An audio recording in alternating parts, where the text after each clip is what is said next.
Hi guys, welcome back to my channel English with BL sir.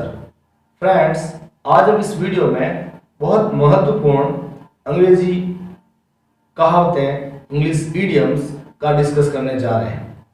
Please watch the video till the end and subscribe my channel.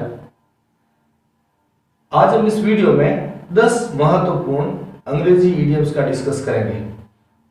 Friends, तो ध्यान से video को देखिए और इस idioms का अपने डे टू डे लाइफ में या कह सकते हैं आप अपने रिटर्न में इसका प्रयोग करिए.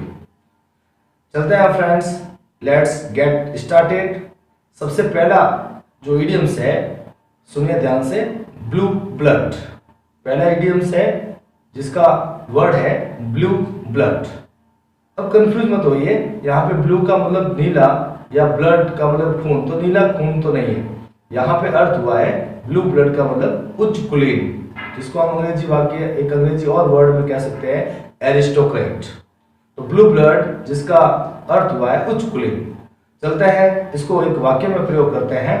हर habits reveal that blue blood is still flowing in her veins.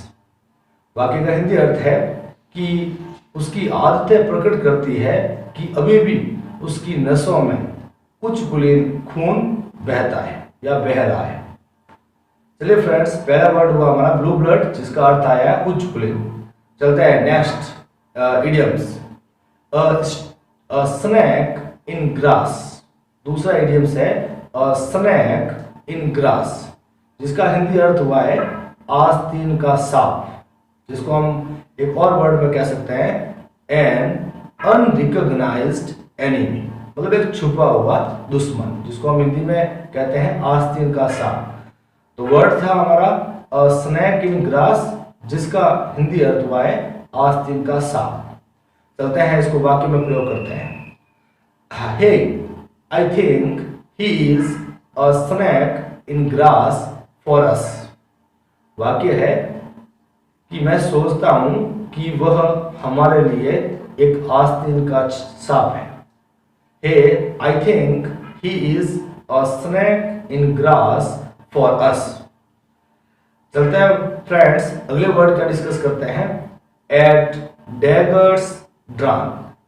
Eight daggers drawn, जिसका अर्थ हुआ है कटु शत्रुता, मतलब बहुत गहरी शत्रुता.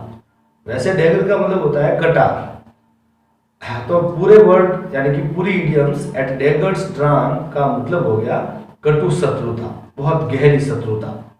चलते हैं इसको वाक्य में प्रयोग करते हैं, आपको बिल्कुल समझ में आ जाएगा.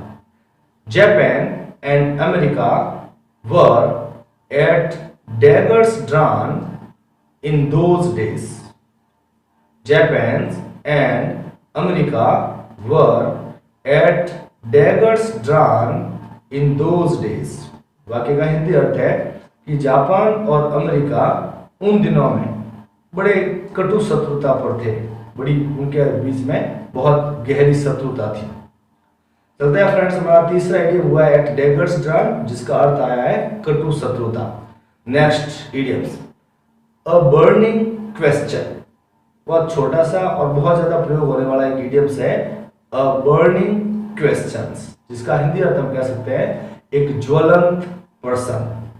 एक ज्वलंत पर्सन मतलब एक समय का बहुत महत्वपूर्ण person.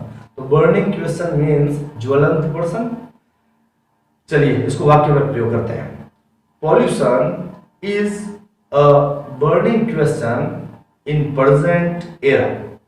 Pollution is a burning question in present era, मतलब प्रदूषण वर्तमान समय में एक बहुत ज्वलंत प्रश्न है. चलते हैं फ्रेंड्स, इडियम्स नंबर 5 पे चलते हैं. वर्ड है इन डोल्ड्रम्स. इन डोल्ड्रम्स, जिसका अर्थ है संकट में, इन ट्रबल. चलते हैं, इन डोल्ड्रम मीन्स हो गया संकट में. नेक्स्ट फ्रेजेस, नेक्स्ट इडियम्स की बात कर रहे हैं. Ins and outs.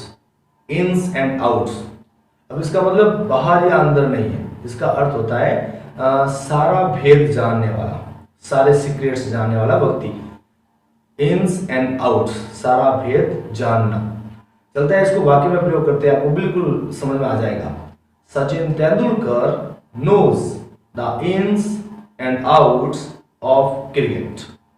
Sachin Tendulkar knows ins and outs of cricket, जिसका हिंदी अर्थ हो गया है कि तेंदुलकर जी क्रिकेट के सभी भेदों को जानते हैं, मतलब ही knows every secrets of cricket. चलते हैं इन्स एंड आउट्स के बाद next idioms, to miss the bolt. To miss the bolt, जिसका अर्थ है कोई अवसर को गंवाना, कोई चांस, कोई अपॉर्चुनिटी को गंवाना। टू मिस द बोल्ट, जिसका अर्थ हुआ है किसी अवसर को गंवाना, किसी मौके को गंवाना। चलते हैं अगला फ्रेजेस की बात करते हैं। In cold blood.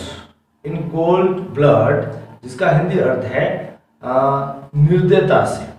निर्दयता से मतलब बहुत ज्यादा दयाहीन बनकर कोई कार्य करना, उसमें हम इडियम्स का प्रयोग कर सकते हैं इन कोल्ड ब्लड। चलते हैं इसको वाक्य में प्रयोग करते हैं, आपको समझ में आ जाएगा। The merchant was murdered in cold blood. The merchant was murdered in cold blood. मतलब इसका हिंदी अर्थ हो गया व्यापारी की जो हत्या है वो बड़ी निर्दयता पूर्वक की गई। The merchant was murdered in cold blood, मतलब हो गया व्यापारी की मृत्यु या उसका मर्डर, उसकी जो हत्या है वो बड़ी निर्दयता पूर्वक की गई। चलते हैं फ्रेंड्स अगला इडियम्स। अगला इडियम्स है to break the ice.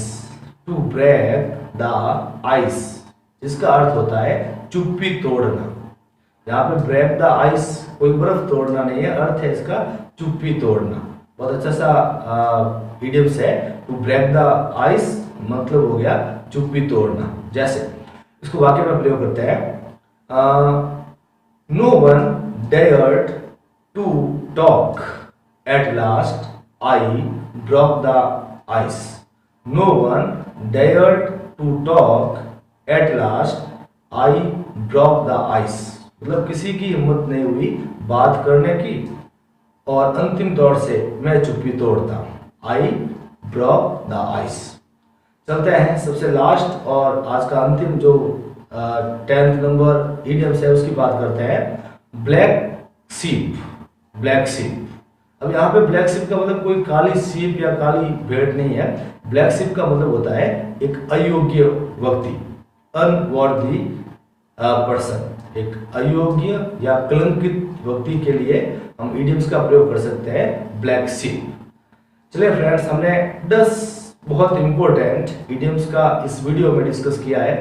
Please subscribe and like my videos and give me more confidence